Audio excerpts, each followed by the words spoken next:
Olá, vou falar um pouquinho desse projeto tão bacana e emblemático que é o projeto de revitalização do Rio Chicago.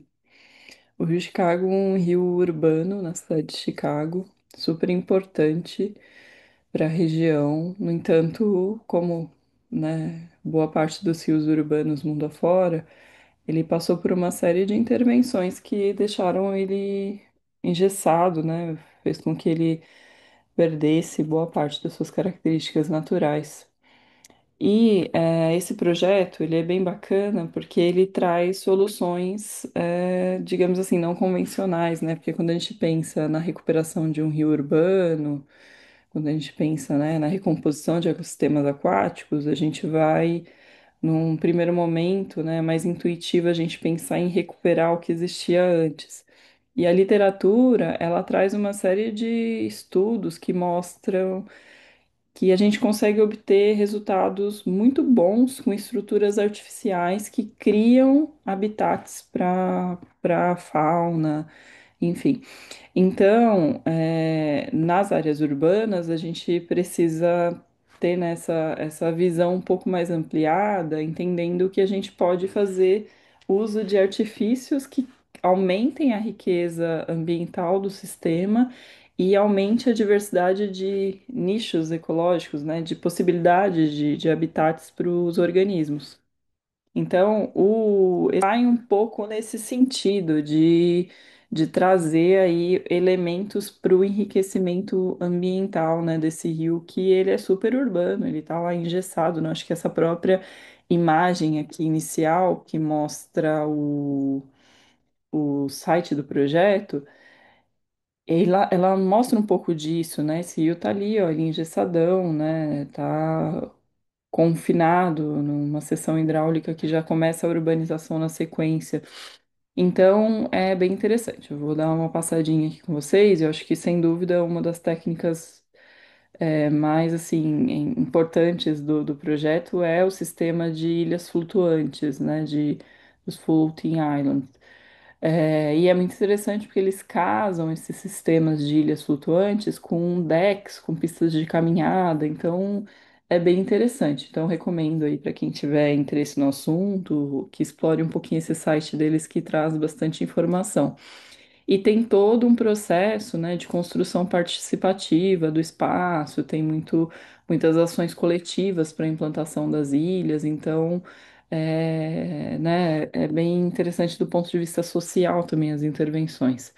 E aí é muito notório que em pouco tempo de implantação dos sistemas, né, das ilhas flutuantes, já houve um enriquecimento ambiental significativo da região, e a gente observa isso principalmente por alguns bioindicadores que a gente diz, né? A presença de alguns organismos para a gente sinaliza já uma melhoria no ecossistema. E quando a gente, né, estuda um pouco melhor ecologia, a gente entende que tem alguns organismos que são chaves, né? Porque se eles existem ali é porque o ecossistema está com uma condição muito boa, ou outros que são mais generalistas, enfim. Mas ainda assim, a presença de organismos, né? A presença de fauna é um indicativo muito importante para a gente do sucesso, né? De uma intervenção que visa a melhoria, o enriquecimento ambiental de uma área.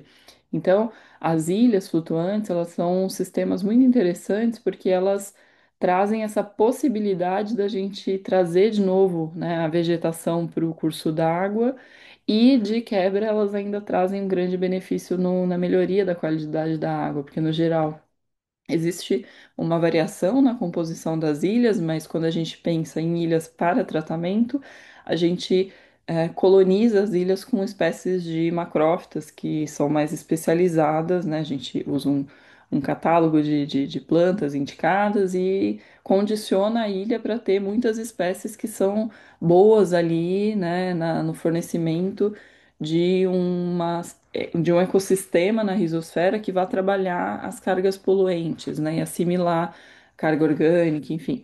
E com isso, né, a gente pode moldar um sistema em função do nosso interesse. Mas é muito interessante, né, que eles mostram aqui fotos já dos organismos aparecendo, né, e de diversas ordens, né? Enfim, diversas espécies aí aparecendo no sistema, a área sendo usada ativamente pela população, né? Como área de lazer. Então, um rio, né? Se a gente olhar aqui essa primeira imagem, um rio que, né, antes não tinha nenhuma oportunidade, né, de interação da população com o rio. A partir do momento que eu invisto, né, num sistema como esse, eu possibilito a população de interagir com esse ecossistema. Isso é muito interessante. Então, aqui uma imagem, né, mostrando a confecção das ilhas. Então, essas ilhas aqui, né, elas têm um sistema flutuante e aí trabalha com uma fibra vegetal só para dar suporte para as plantas, né? Então, no geral, as ilhas flutuantes, elas não demandam que a gente coloque terra nelas, né? Porque a gente tenta trabalhar com espécies que não demandam isso e o que a gente quer, principalmente quando a gente pensa em tratamento, é que as plantas desenvolvam um sistema de raiz que adentre na coluna d'água e forme esse microecossistema que vai trabalhar as cargas poluentes que estão na água, né? Se a gente fica colocando na ilha muito substrato, as plantas tendem a confinar a zona de raízes naquele substrato mais rico e desenvolvem pouca, né, o sistema radicular delas na coluna de água. Então, é importante quando a gente pensa ilhas flutuantes para tratamento que a gente priorize que essas espécies desenvolvam seu sistema radicular na coluna d'água e não num substrato. Então eu vejo, né, algumas ilhas que são confeccionadas com terra. Então, do ponto de vista de tratamento, né, isso não deveria ser a prioridade, colocar terra no sistema. Então aqui mostra lá, né, a população engajada, participando, né, fazendo os avistamentos. E aí, obviamente, é um rio que hoje já tem uma qualidade da água melhor, né? Então já permite outros contatos. Então o pessoal anda de caiaque no rio, então existe um uso bem ativo desse rio. Mas não vejo isso como uma realidade muito distante, por exemplo, de um rio como o Rio Pinheiros, em São Paulo. É um estágio que está à nossa frente, que eu já consigo, né, enquanto pesquisadora do tema, já enxergar isso próximo. Então, aqui mostra, né, aqui dá para ver um detalhe bem legal da ilha, né, que eles têm uma geogrelha que envolve aí uma fibra, né, que no caso brasileiro podia ser fibra de coco, e aí as plantas aqui, né? Nem todas são macrófitas, dá para ver, mas enfim, é a realidade deles lá e o contexto deles de uso da estrutura. Então, muito legal, né? Vendo várias coisas acontecendo aqui, né? Show, enfim, observando a fauna, né? Visitando as estruturas. E assim, é um caso muito interessante. Então, aqui no site tem várias informações sobre a história do projeto, sobre como foram construídas essas ilhas. Então, vale a pena aqui dar uma explorada, né, no site do projeto para conhecer um pouco melhor sobre as nuances dele. Acho que fica como um exemplo aí, né, uma lição para a gente que é nossos rios urbanos brasileiros também retomando aí sua atividade paisagística, sua vida social, digamos assim, e até, né, enriquecendo esses ambientes do ponto de vista, ecológico e também sanitário.